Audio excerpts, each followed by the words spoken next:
নমস্কার বন্ধুরা, আমি টিটুস কিচেনে সবাইকে স্বাগত। আজ আমি আপনাদের সাথে রাঙালু বা মিষ্টি আলুর পান্তুয়া রেসিপিটা শেয়ার করছি। এটা খেতে কিন্তু অতি সুস্বাদু হয়। আর ভাজার পরেও পান্তুয়াগুলো চুপসে যাবে না। কিভাবে কিছু টিপস অ্যান্ড ট্রিক্সের সাথে আপনাদের সাথে আমি এটা শেয়ার করব। যদি আজকের ভিডিওটা আপনাদের ভালো লাগে তাহলে একটা লাইক, শেয়ার ও চ্যানেলটি সাবস্ক্রাইব করে পাশে থাকা বেল আইকনটি প্রেস করে দেবেন। যখন আমি নতুন কোনো ভিডিও আপলোড করব তার ইনস্ট্যান্ট নোটিফিকেশন সবার আগে আপনার কাছে পৌঁছবে। তাহলে দেখে নেওয়া যাক রসে ভরপুর রাঙালু বা মিষ্টি আলুর পান্তুয়া। প্রথমেই আমি রস তৈরি করব। তার জন্য ওভেনে একটা প্যান বসিয়ে দিয়েছি, তার ভেতরে দিয়ে দিচ্ছি 2 কাপ চিনি। আপনারা বাড়িতে যে কোনো বাটি বা কাপের মাপ অনুযায়ী 2 কাপ দেবেন। আর ঠিক সমপরিমাণ জল দিতে হবে। 2 কাপ চিনি হলে 2 কাপ জল। ওভেনটা অন করে দিলাম। অন করে দিয়ে চিনিটা আমি গলিয়ে নেব। একটা স্প্যাটুলার সাহায্যে নেড়েচেড়ে চিনিটাকে গলিয়ে নেব। এই রসটায় একটা সুন্দর গন্ধ আসার জন্য আমি 2টো ছোট এলাচ দিয়ে দিলাম।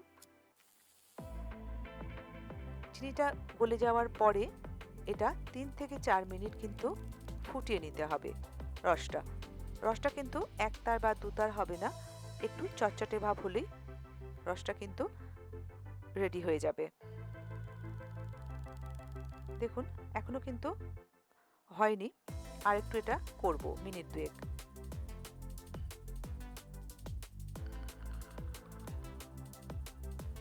এবার আমি একবার চেক করে নিচ্ছি।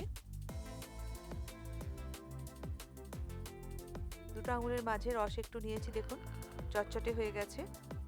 রসটা কিন্তু রেডি। ওভেনটা অফ করে দিলাম। একটা ঢাকা দিয়ে দেবো যাতে রসটা ঠান্ডা না হয়। এদিকে আগে থেকে আমি 3টে রাঙালু বা মিষ্টি আলু সেদ্ধ করে রেখেছি। ওজনে ছিল 600 গ্রাম। একটা কাঁটা চামচের সাহায্যে দেখে নিচ্ছি। দেখুন এভাবে গাঁথলে বুঝবেন ঠিকঠাক সেদ্ধ হয়েছে। কুকারে আমি এটা অল্প জল দিয়ে সেদ্ধ করেছি, আর 3টে সিটি লেগেছে আমার সেদ্ধ হতে। জল কখনোই বেশি দেরি সেদ্ধ করবেন না, তাহলে ভেতরে কিন্তু জল ঢুকে খুব নরম হয়ে যাবে। রাঙালুর পান্তুয়াগুলো করতে কিন্তু খুবই অসুবিধা হবে। আমি খোসাগুলো ছাড়িয়ে নিচ্ছি।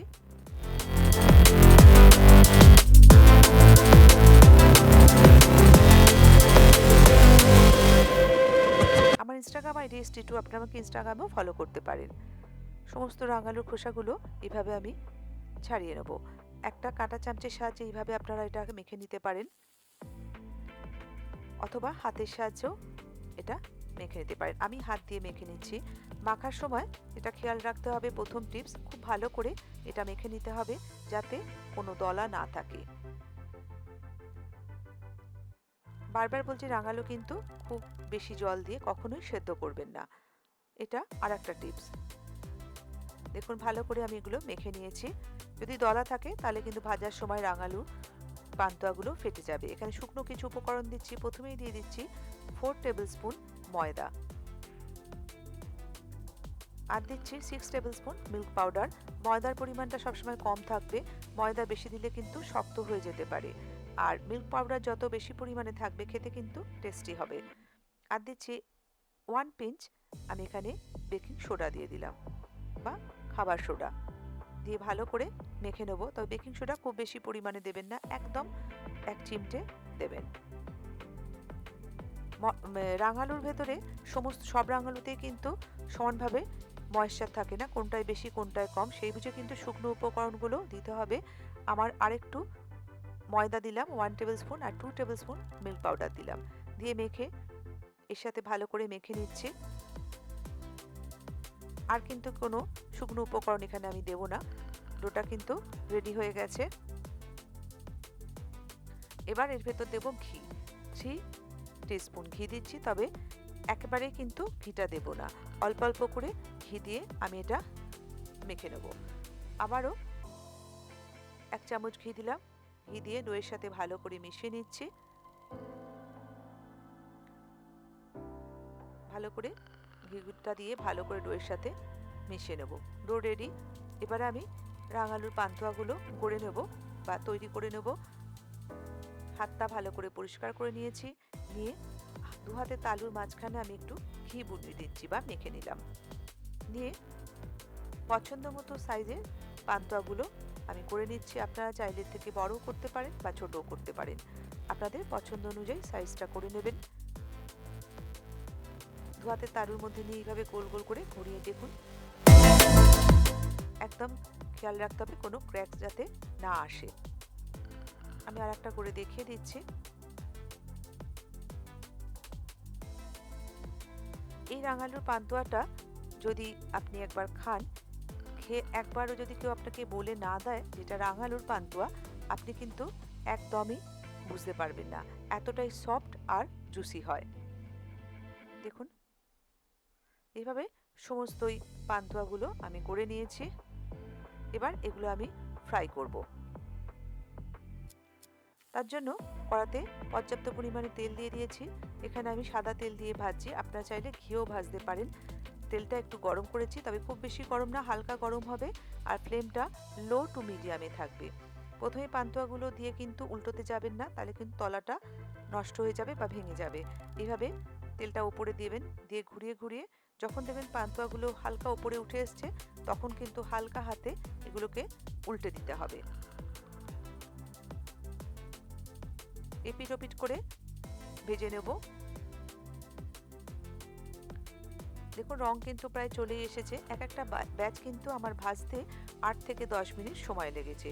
কারণ যদি আমি হাই ফ্লেমে ভাজতাম তাহলে উপরে রং ধরে যেত, পান্তুয়াগুলো ভেতর থেকে কিন্তু ভাজা হতো না। সেই জন্য ফ্লেমটা সবসময় লো টু মিডিয়ামে রেখে ভাজতে হবে।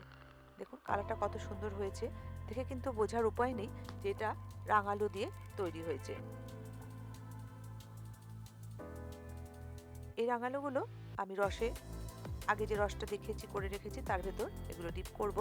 দেখুন রসটা কিন্তু মাঝারি গরম, আর রাঙালুগুলো কিন্তু পান্তুয়াগুলো খুবই গরম আছে, তাহলে কিন্তু ভালো করে ভেতরে রসটা ঢুকবে।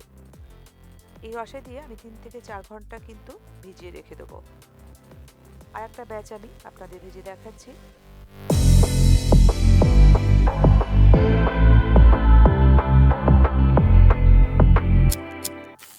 একসাথে অনেকগুলো ভাজতে যাবেন না, তেলের পরিমাণ অনুযায়ী পান্তুয়া দেবেন। এইভাবে হালকা করে তেলগুলো উপরে ছড়িয়ে দিতে হবে। দেখুন হালকা হাতে কাজটা করতে হবে। কত সুন্দর দেখতে লাগছে আর কতটা বড় হয়ে গেছে। রসে যখন এটা ডুবে থাকবে আরো ফুলে বড় হয়ে যাবে। আর একটা ব্যাচ আমি দেখিয়ে দিচ্ছি। এইভাবে সমস্ত পান্তুয়াগুলো আমি ভেজে রেডি করে নেব।